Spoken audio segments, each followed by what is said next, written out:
friend Mumu. Hello, little friend. I'm Mumu. Glad you're here. Today, we're going to learn the names of fruits in Spanish. Do you like the idea? Yeah. I'm glad you agreed. At the end of this lesson, I have a little task for you. ¿Estás listo? Entonces aquí vamos. Frutas en español. Fruits in Spanish. Coconut. Coco. Coco. Lemon. Limón. Limón. Pineapple. Piña. Piña. Blackberry. Mora. Mora. Cherry. Cereza.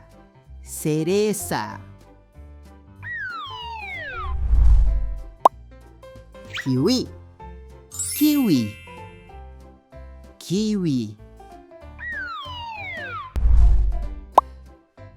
Peach. Durazno. Durazno. Mango. Mango. Mango. Papaya. Papaya. Papaya. Strawberry. Fresa. Fresa.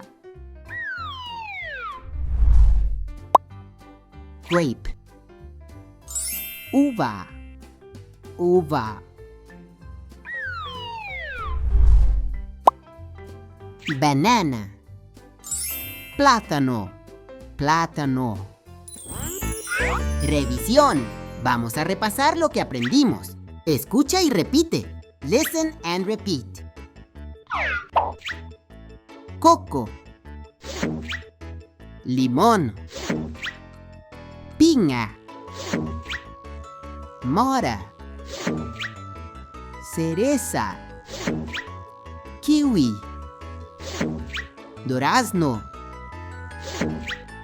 Mango. Papaya. Fresa. Uva. Plátano. Muy bien, amiguito. Now that you know the names of some fruits in Spanish, it's time for your little task. Write down in your notebook what your favorite fruits are in Spanish. If you enjoyed this lesson, give it a like, subscribe to the channel, and share it with all your friends. See you in the next lesson, my little friend. Hasta luego.